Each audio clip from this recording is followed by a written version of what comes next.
Hello, எல்லாருக்கும் மகத்தியோட அன்பான வணக்கம். இன்றைக்கி நம்ம இந்த வீடியோவில் என்ன பார்க்க போகிறோம்னா, எனக்கு என்ன ஆச்சு, எதுக்காக நான் ஹாஸ்பிட்டலில் இருந்தேன், இப்போது நான் சரியாயிட்டேனா அப்படின்றத பற்றி தான் பார்க்க போகிறோம். ஃபஸ்ட்டு என்னை பற்றி கேர் பண்ண எல்லாருக்குமே ரொம்ப ரொம்ப தேங்க்ஸு. இப்போ நான் க்யூர் ஆகிட்டேன். எனக்கு ஜஸ்ட் காஃப் மட்டும் தான் இருக்குது, மற்றபடி எனக்கு எதுவுமே இல்லை. நான் நல்லாவே இருக்கேன். ஃபஸ்ட்டு நான் என்ன ஆச்சு எனக்கு அப்படின்னு சொல்கிறதுக்கு முன்னாடி ஒரு சின்னதாக எனக்கு லாஸ்ட் இயர் நடந்த இன்சிடெண்ட் பற்றி ஒன்று சொல்கிறேன்.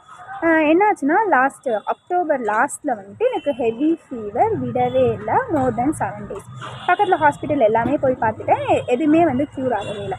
அதனால் நாங்கள் என்ன பண்ணிட்டோன்னா, கேஎம்சி ஹாஸ்பிட்டலில் போயிட்டு ஃபீவருக்காக ஓபி சீட் வாங்கிட்டு போய் நின்னேன்.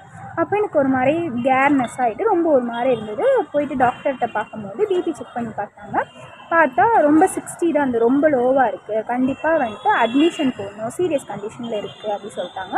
உடனே எங்கள் அம்மாவும் என்ன பண்ணிட்டாங்க, ஓகே அட்மிஷன் போட்டுடலாம் அப்படி சொல்லிட்டு அட்மிட் பண்ணிட்டோம். அப்புறம் என்ன பண்ணாங்க, ட்ரிப்ஸ் போட்டுகிட்டே இருந்தாங்க.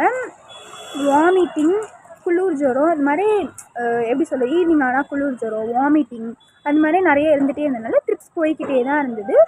என்ன ஃபீவர்னே தெரியவே இல்லை. எல்லாமே தைராய்டு, டிபி, அப்படி எல்லா டெஸ்ட்டுமே, மலேரியா, டெங்கு, அது மாதிரி எல்லாமே எடுத்துகிட்டே இருந்தாங்க. ப்ளட் டெஸ்ட் எடுத்துகிட்டே இருந்தாங்க. நார்மல் தான் வந்துருச்சு.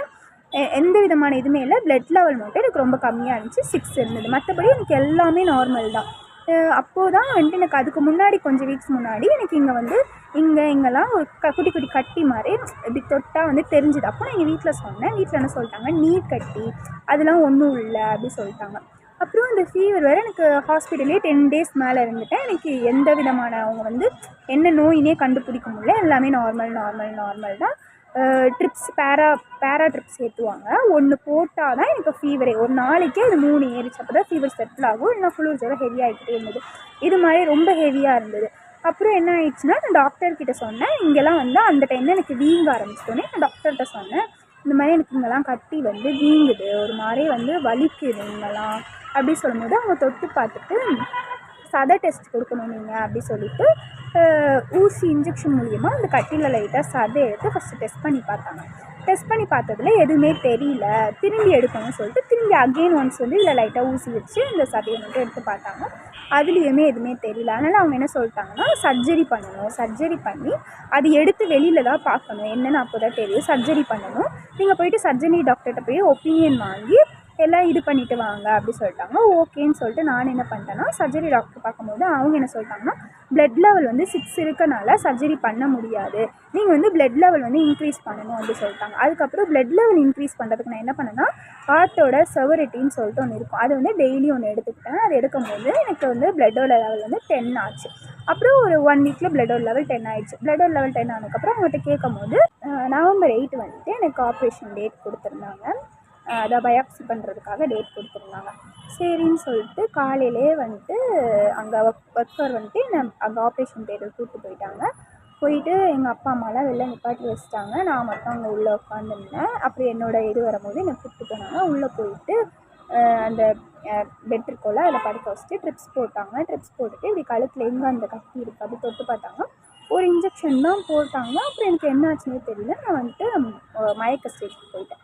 அப்புறம் ஃபைனலாக அந்த கட்டி எடுத்து வெளில எடுத்ததுக்கப்புறம் வாய் வழியாக ஒரு டியூப் எதாவது எடுத்தாங்க. ஏன்னா எனக்கு சம்திங் தெரியல, த்ரோட் செம பண்ணிட்டு நான் இரும்பும்போது சொல்கிறாங்க, எனக்கு கண்ணு திறக்க முடியல, மயக்கத்தில் இருக்கேன், நான் இரும்புறேன். டாக்டர் சொல்கிறாங்க, இரும்பாதமா ஸ்டிச்சஸ் விட்டுரும் அப்படி சொல்கிறாங்க.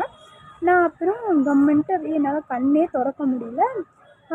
அப்புறம் வெளியில் கொண்டு போயிட்டு அவங்க வார்டில் படுக்க போட்டாங்க. அப்புறம் என்னை அவங்க படுக்க போட்டாங்க. படுத்துட்டு என்னை எவ்வளோ டேஸ், ஒரு 3 days மட்டும் அவங்க வார்டில் வச்சு டெய்லி ட்ரெஸ்ஸிங்லாம் பண்ணிவிட்டு எல்லாம் இது பண்ணிவிட்டு பண்ணாங்க. இதில் என்னென்னா, என்கிட்ட ஒரு நோட்ஸ் மட்டும் தான், லிம்ப் நோட்ஸ் மட்டும் தான் எடுக்கிறதா சொல்லியிருந்தாங்க.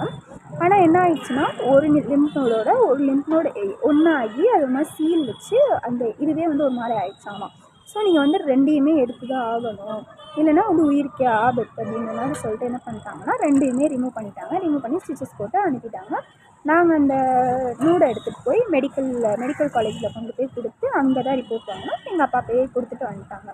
அப்புறம் என்ன ஆயிடுச்சுன்னா, கரெக்டாக நவம்பர் தீபாவளிக்கு முந்தின நாள் டிஸ்சார்ஜுக்காக சொல்லியிருந்தாங்க. ஏன்னா ரிப்போர்ட் நெக்ஸ்ட் வீக் தான் வரும். ஸோ நீங்கள் வீட்டுக்கு போய் ரெஸ்ட் எடுத்து ரிட்டன் கூட்டிகிட்டு ஏன்னா ஹாஸ்பிட்டல்லையே இருந்தால் இன்ஃபெக்ஷன் தான் ஆகும் அப்படி சொல்லிட்டாங்க. ஓகே அப்படி சொல்லிட்டு நாங்களும் கரெக்டாக நான் தீபாவளி அன்னைக்கு வந்து டிஸ்சார்ஜ் ஆகி வீட்டுக்கு போகிறேன். வீட்டுக்கு போயிட்டு ஒரு 1 வீக் இருந்தேன். ரிப்போர்ட் வந்துச்சு. நான் வந்து கொஞ்சம் துருன்ட்டு ரிப்போர்ட் வந்ததுமே டாக்டர் பார்க்காமலே எடுத்து பார்த்துட்டேன். அதில் வந்து எனக்கு ஒரு டிசீஸ்ன்னு சொல்லிட்டு எல்லாமே இருந்தது. ஒரு டிஃப்ரெண்ட்டான பேர். அதுக்கப்புறம் நான் வந்து என்ன பண்ணேன், அதில் வந்து கிட்கூச்சி டிசீஸ் அப்படி சொல்லிட்டு, கிட்கூச்சியா அப்படி என்ன டிசீஸ் அப்படி சொல்லிட்டு அவங்க டாக்டர் சொல்கிறதுக்கு முன்னாடியே போய் அவங்கக்கிட்ட கேட்குறதுக்கு முன்னாடியே நான் கொஞ்சம் ஸ்மார்ட்டாக கூகுளில் போயிட்டு அது என்ன மாதிரி டிசீஸ், அதுக்கு என்ன பண்ணலாம், க்யூர் ஆகுமா ஆகாதான்ட்டு எல்லாமே நான் கூகுளில் வந்து நோண்டி எல்லாம் தெரிஞ்சு வச்சுட்டேன். அப்பாவும் அவங்களுக்கு தெரிஞ்ச டாக்டர்ஸ்ட்டு எல்லாமே கேட்டாங்க. யாருக்குமே அதை பற்றி எல்லாருமே என்ன சொன்னாங்க, இது வந்து ஒரு 18 அந்த யங்ஸ்டர்ஸ்க்கு தான் வருன்ற மாதிரி சொல்லியிருந்தாங்க. அப்புறம் டியூஸ்டே தான் என்னோடய டாக்டரை நான் மீட் பண்ண முடியும். போயிட்டு என்னோடய டாக்டரை பார்த்தேன். அவங்க பார்த்துட்டு இது மாதிரி கிட்கூச்சி டிசீஸ்னு ஒன்று வந்திருக்குமா, இது வந்து ஒரு ரேர் டிசீஸ், பயப்படுறதுக்கு ஒன்றும் இல்லை, இது வந்து ஒரு கட்டி மாதிரியே கட்டியில் வந்து இன்ஃபெக்ஷன் மாதிரி தான்மா, க்யூர் பண்ணிடலாம், ஒன்றும் பிரச்சனை இல்லை. இப்போ வந்து 4 நோட்ஸ் இதில் இருந்தது, 6 இங்கே 2 இருந்தது, இங்கே 4 இருந்தது, மொத்தம் 6 நோட்ஸ். இங்கே 2 எடுத்துட்டாங்கல்ல இங்கே, இங்கே 4 இருந்தது. அதை வந்து நம்ம வந்து இன்ஜெக்ஷன் மூலியமாக கரைக்க ட்ரை பண்ணலாம். ஏன்னா இங்கே வந்து ஆப்ரேஷன் பண்ண முடியாது, ஆப்ரேஷன் பண்ணால் இந்த நரம்புலாம் வந்து சதைஞ்சிடும் அப்படி சொல்லிட்டாங்க. சரின்னு சொல்லிட்டு திரும்பி ஒரு 1 வீக் ஹாஸ்பிட்டல் அட்மிட் ஆகி ட்ரிப்ஸ் போட்டு மெடிசன்ஸ் எடுத்துக்கிட்டு இது ஃபுல்லாக கரைச்சிட்டாங்க. அப்புறம் திரும்பி டிஸ்சார்ஜ் ஆனது வந்து எப்போனா கார்த்திகை தீபத்தன்னைக்கு தான் டிஸ்சார்ஜ் பண்ணாங்க. அப்போ டிஸ்சார்ஜ் பண்ணிவிட்டு ரிட்டன் வீட்டுக்கு வந்துட்டு ஃபீவர் வந்தால் மட்டும் வாங்க அப்படி சொல்லி அனுப்பிச்சிட்டாங்க. நல்லா ஹெல்த்தி ஃபுட்ஸ் எடுத்துக்க சொன்னாங்க. ப்ளட்டு நிறையா இருக்கிற மாதிரி இம்யூனிட்டி லெவலை வந்து இன்க்ரீஸ் பண்ண சொல்லி நான்வெஜ்ஜஸ் நிறையா சாப்பிட சொன்னாங்க. சிக்கன் மோஸ்ட்டாக எடுத்துக்க சொன்னாங்க. இம்யூனிட்டி பவர் வந்து இது கம்மியாக இருந்தால் தான் இந்த டிசீஸ் வருமாமா. ஸோ வந்து இம்யூனிட்டி லெவல் கம்மியானாலே இது திரும்பி வரும் அப்படின்னு சொல்லிட்டு அவங்க என்ன சொன்னாங்க, ஹெல்த்தியாக வச்சுக்க சொல்லி நான் டெய்லி வந்து எக்கு இது மாதிரி எடுத்துக்க சொல்லி அனுப்பிச்சிட்டாங்க. ரிட்டன் நான் வந்துட்டேன். அப்புறம் வந்து இப்போது நவம்பரில் வந்து டிஸ்சார்ஜ் ஆனேன்னா டிசம்பர், ஜனவரி, பிப்ரவரி, மார்ச், ஏப்ரல், மே, ஜூன், ஜூலை, அந்த ஜூன் வரைக்குமே எனக்கு எந்த ப்ராப்ளமே இல்லை. எதுவுமே ஃபீவரோ கோல்டோ எதுவுமே வரவே இல்லை. ஜூலை வந்துட்டு எனக்கு இப்போ ரீசெண்டாக போன ஜூலையில் வந்துட்டு என்னாச்சுன்னா, காலேஜ் போயிட்டு வந்தால் உடம்பு கை கால்லாம் செம்ம பாடி பெயின், செம்ம பெயின்.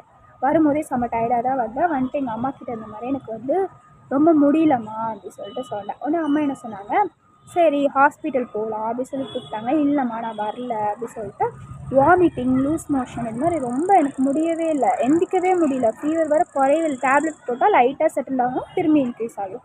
இது மாதிரி இருந்துகிட்டே இருந்தது. உடனே எங்கள் அம்மா என்ன பண்ணிட்டாங்க, 2 days வெயிட் பண்ணி பார்த்தாங்க. இல்லை நீ கிளம்பு வா அப்படின்னு சொல்லிட்டு எங்கள் ஹாஸ்பிட்டலுக்கு கூப்பிட்டு போயிட்டாங்க. ரிட்டன் வந்து நாங்கள் ஹாஸ்பிட்டல் போயிட்டு திரும்பியும் அதே மாதிரி அந்த டாக்டர்கிட்ட போயிட்டு லாஸ்ட்டாக வேறு யூனிட் டாக்டர் தான் இப்போ பார்க்கும்போது அவங்ககிட்ட கேட்டோம். திரும்பியும் இதே மாதிரி ஃபீவர் வந்தது, இந்த மாதிரி நாங்கள் பயாப்சி பண்ணத்தில் கிட்கூச்சின்னு வந்தது. திரும்பியும் எனக்கு இந்த லிம் நோட்ஸில் வீங்கி வலிக்க ஆரம்பிச்சது. அதனால் திரும்பியும் சேம் ப்ராப்ளமாக இருக்குமோ அப்படின்னு சொல்லிட்டு தான் நாங்கள் போயிட்டு கேட்கும் போது அவங்க என்ன பண்ணிட்டாங்க, திரும்பி நீங்கள் அட்மிட் ஆகணும்னு சொல்லிட்டு ஃபஸ்ட் டே போன அன்றைக்கி அட்மிஷன் போட்டதும் ட்ரிப்ஸ் பாட்டில் ஏறிட்டே இருந்தது. 1 வீக் ஒரு வியாழன் டு நெக்ஸ்ட்டு ஏதோ ஒரு வியாழன்கிழமை தான் அட்மிட் ஆனேன்.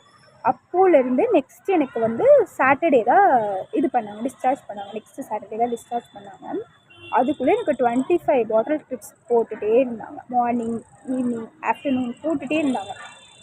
போட்டுட்டு நாங்கள் கேட்டோம் என்னாச்சு அப்படி கேட்கும்போது அவங்க எதுவுமே இல்லை, ஒன்றும் இல்லை, சும்மா அதான் ஆன்டிபயோட்டிக்ஸ் போட்டால் சரியாயிடும், ரிப்போர்ட் வரல அப்படி சொல்லிகிட்டே இருந்தாங்க. ஏன்னா நாங்கள் பயப்படுவோன்னு அவங்க சொல்லலையே என்னன்னு தெரியல. ரிப்போர்ட் வரட்டும் அப்படி சொல்லிட்டே இருந்தாங்க. அப்புறம் இப்போ எடுத்த ரிப்போர்ட்ஸுமே எல்லாமே நார்மல்னே வந்துருச்சு. அப்புறம் தான் அவங்க சொன்னாங்க, இல்லை இது வந்து அதே தான் கிட்கூச்சி டிசீஸ் தான் திரும்பியும் அஃபெக்ட் ஆகிருக்கு, திரும்பி லிம் நோட்ஸ் தான் வீங்கிருக்காங்க, அதான் ஸோ ஆன்டிபயோட்டிக்ஸ் கொடுத்துட்ருக்கோம், ஃபீவர் செட்டில் ஆகிடுச்சுன்னா நீங்கள் வீட்டுக்கு போகலாம் அப்படி சொல்லிட்டாங்க. அப்புறம் நாங்கள் என்ன பண்ணோன்னா, திரும்பியும் ப்ளட் லெவலுக்கு தான் கம்மியாக இருக்குது அப்படி சொல்லிட்டு இப்போது ப்ளட் லெவல் எவ்வளோ இருந்ததுன்னா 8 இருந்தது. நார்மலாக வந்து 13 இருக்கணும். ஸோ திரும்பியும் ப்ளட் லெவல் இன்க்ரீஸ் ஆகிறதுக்கு என்னெல்லாம் பண்ணணுமோ எல்லாம் பண்ணிவிட்டு அப்புறமா ஃபைனலாக வந்துட்டு ஃபீவரும் ஓரளவு செட்டில் ஆகிடுச்சு. அப்புறம் டாக்டர் சொன்னாங்க, கேட்டோம் இது வந்து வராமல் இருக்கிறதுக்கு நாங்கள் என்ன பண்ணணும் கேட்கும்போது, இதுக்கு மெடிசன்ஸ் இன்னுமே கண்டுபிடிக்கவே இல்லை, இது வந்து ஜப்பானில் உள்ள ஒரு இதுவாமா கிட்கூச்சி சொல்லிட்டு ஒரு டிசீஸ் ஆகும், யங்ஸ்டர்ஸ்க்கு தான் மெயினாக அஃபெக்ட் ஆகுமா, இம்யூனிட்டி லெவல் கம்மியாக இருந்தால் இது அஃபெக்ட் ஆகுமாமா. இதுக்கு வந்து இன்னும் வரைக்குமே எந்த விதமான மெடிசன்ஸுமே அவங்க கண்டுபிடிக்கலாம். இந்தியாவிலேயே 34 மெம்பர்ஸ்க்கு தான் இது வந்திருக்கான். ஸோ வந்துட்டு எந்த மெடிசன்ஸுமே இல்லை, ஆன்டிபயோட்டிக்ஸ் மட்டும் தான் கொடுக்க முடியும் சொல்லிட்டு சொன்னாங்க. அப்புறம் ஃபீவர் செட்டில் ஆனதுமே இந்த கட்டியுமே செட்டில் ஆகிடுச்சு. அப்புறம் நீங்கள் டிஸ்சார்ஜ் ஆகிக்கலாம். திரும்பியும் இது வந்து எப்படின்னா லைட்டாக எனக்கு ஒரு காஃப் வந்தாலுமே சம்திங் எப்படி சொல்கிறது, எனக்கு இங்கே வந்து ஒரு ஜேர்ம்ஸ் மாதிரி அஃபெக்ட் ஆகிருக்குல்ல. ஸோ இம்யூனிட்டி லெவல் கம்மியாகும் போது இது வந்து எனக்கு ஒரு ரியாக்ஷன் கொடுக்கணும். அதனால எனக்கு ஃபீவர் செட்டில் டவுன் ஆகாது. திரும்பி ஆன்டிபயோட்டிக்ஸ் கொடுத்து தான் செட்டில் பண்ணுற மாதிரி இருக்கும். ஸோ இம்யூனிட்டி லெவலை வந்து நீங்கள் எப்போவுமே மெயின்டைன் பண்ணி வச்சுக்கோங்க அப்படின்னு சொல்லிட்டு திரும்பி ஃபீவர் வந்தால் மட்டும் வாங்க சொல்லிட்டு காஃப் சிரப் கொடுத்து வீட்டுக்கு அனுப்பிச்சிட்டாங்க. இப்போ வரைக்கும் எனக்கு இன்ன வரைக்கும் ஃபீவர் எதுவுமே வரல. காஃப் மட்டும் லைட்டாக இருக்குது. அது மட்டும் நான் மருந்து எடுத்துகிட்டு தான் இருக்கேன். ஸோ சீக்கிரமாக சரியாயிடும் நம்புகிறேன். நீங்கள் இந்த மாதிரி வந்து எந்த விதமான ஒரு ரேர் டிசீஸ்லேயும் அஃபெக்ட் ஆகாமல் இருக்கிறதுக்கு நல்லா சாப்பிடுங்க. இம்யூனிட்டி லெவலை வந்து இன்க்ரீஸ் பண்ணி வச்சுக்கோங்க.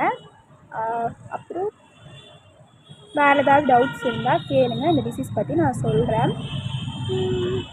இதுக்கான மெடிசன்ஸ் ஏதாவது கிடச்சா நீங்களும் உங்களோட சர்க்கிளில் வந்து யாருக்காவது இந்த மாதிரி ஒரு நோய் இருக்குது, இதுக்கு ஒரு ட்ரீட்மெண்ட் இருக்குது அப்படின்னு ஏதாவது தெரிஞ்சால் எனக்கு சொல்லுங்கள். இந்த ரெமெடி பண்ணுங்கள் சரியாயிடும் அப்படின்னா நீங்கள் எனக்கு சொல்லுங்கள். கண்டிப்பாக நான் பண்ணுறேன். நெக்ஸ்ட்டு ஒரு ஹாப்பியான vlogல பார்க்கலாம். பாய்.